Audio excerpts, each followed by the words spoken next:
Guys, जब भी हम कोई नया घर बनवाते हैं तो उसकी पूजा पाठ करवाते हैं, भूमि पूजन करवाते हैं, लेकिन कई बार कुछ ऐसी पूजाएं रह जाती हैं जिसके बारे में हमें पता नहीं होता। और जब हम उन पूजाओं को इग्नोर करते हैं या नहीं करवा पाते हैं तो आगे चल के कुछ ऐसी डरावनी घटनाएं हमारे घर में होती है जो हम समझ भी नहीं पाते, लेकिन उसके पीछे की कहानी जानने के बाद हमारी रूह कांप जाती है। आज की कहानी मेरे एक सब्सक्राइबर की है जिसके साथ ये घटना हुई और वो चाहता था कि इस डरावनी घटना को आप सभी के साथ शेयर किया जाए ताकि आप सब इस चीज़ के रिगार्डिंग अवेयर हो पाओ और आपको इन्फॉर्मेशन मिल पाए। ये कहानी है केरला के एर्नाकुलम डिस्ट्रिक्ट की। यहाँ पर 30 साल का एक किशोर नाम का लड़का रहता है जो उत्तर प्रदेश के सीतापुर डिस्ट्रिक्ट से आया था, सब कुछ छोड़ छाड़ के यहाँ एक नई शुरुआत करने। उसका बचपन से ही सपना था केरला की खूबसूरत हरियाली में रहने का। उसके बाद जब वो बड़ा हुआ, उसने जॉब की, उसने कुछ पैसे कमाए और उसको सेव करने के बाद उसे एक ज़मीन खरीदनी थी और अब ये वक्त आ चुका था अपने सपनों की जगह बनाने का।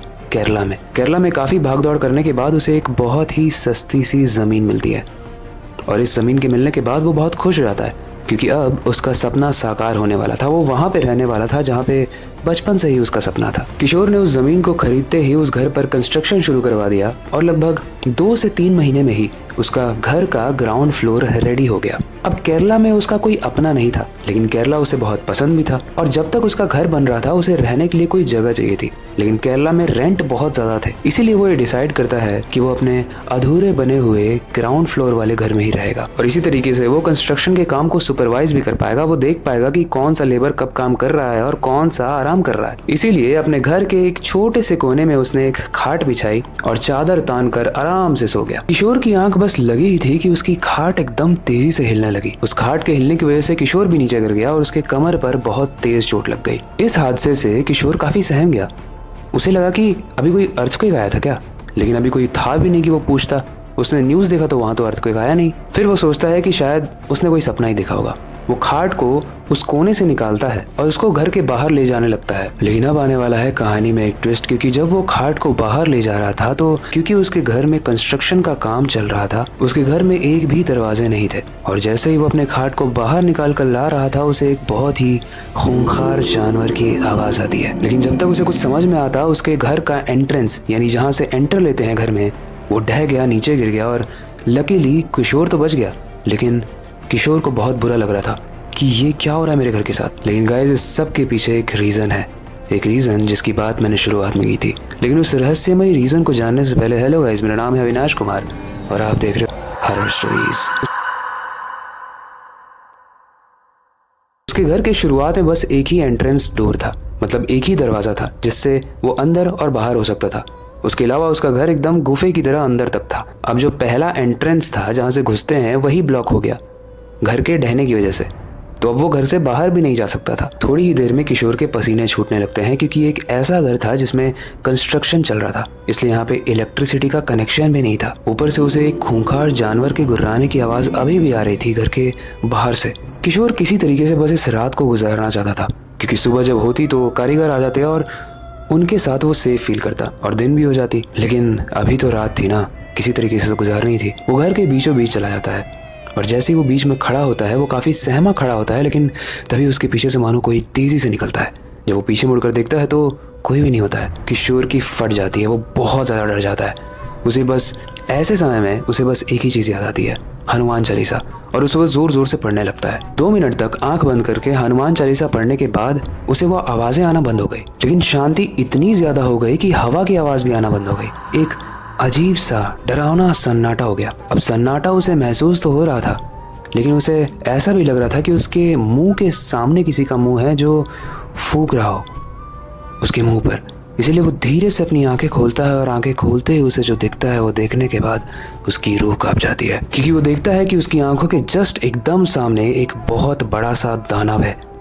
एक दानव जिसके 2 सींग हैं और वो बहुत खूंखार जानवर जैसा दिख रहा है। उसके लंबे दांत हैं, जीभ से खून टपक रहा है और वो अपनी खून भरी आंखों से किशोर को ही घूर रहा था। एंड गाइस, अब किशोर को समझ में आता है कि जिस डरावने जानवर की उसे आवाज आ रही थी अभी तक, वो कोई और नहीं बल्कि यही जानवर था। किशोर ने उस राक्षस को, जानवर को देखते ही भागने की कोशिश की, लेकिन वो एकदम से आया और उसके बाएं हाथ का मांस नोच कर खा गया।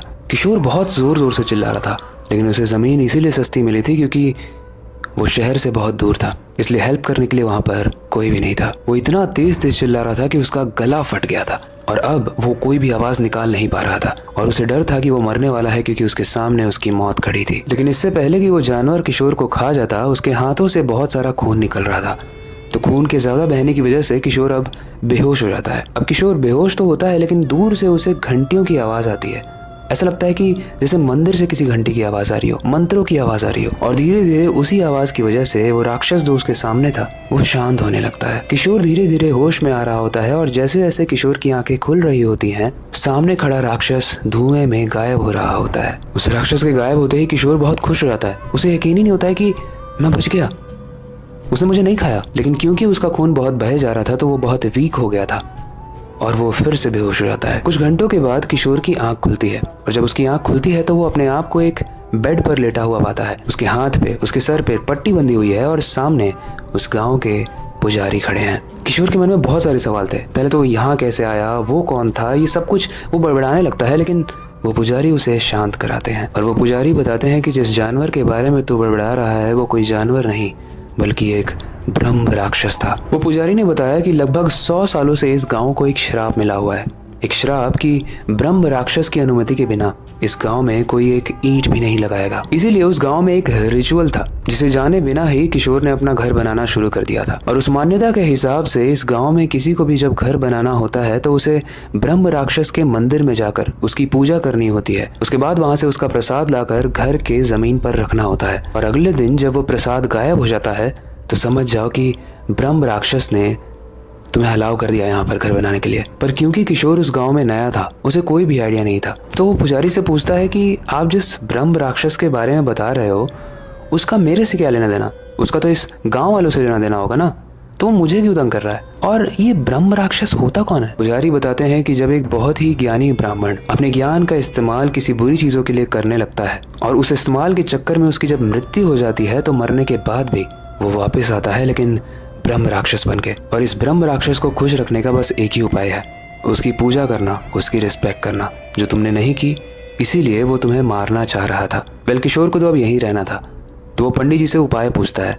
बोलता है कि पुजारी जी आप बताइए कि अब मैं क्या करूं, क्योंकि मुझे तो यहीं पे रहना है, मेरा बचपन से सपना था, उसने मेरा हाथ खा लिया, कल जाके मुझे खा जाएगा, तो क्या करूं मैं। पुजारी वही बोलते हैं जिसका डर था। वो बोलते हैं कि या तो तुम यहाँ पर मत रहो और या तो अगर तुम्हें रहना है तो अपने घर को तुड़वाओ, फिर से पूजा करो और उस प्रोसेस से गुजरो, यानी उसके प्रसाद को लाकर यहाँ पे रखो और प्रसाद अगर गायब होता है तो समझ जाओ कि ब्रह्म राक्षस मान चुका है तुमसे। एंड अनफॉर्चुनेटली गाइस, हमारी कहानी के किशोर ने यही किया और यही उसने मुझे बताया। अब वो बताता है कि उसकी शादी हो चुकी है, उसके बच्चे हैं और अब उसको कोई भी प्रॉब्लम नहीं होती।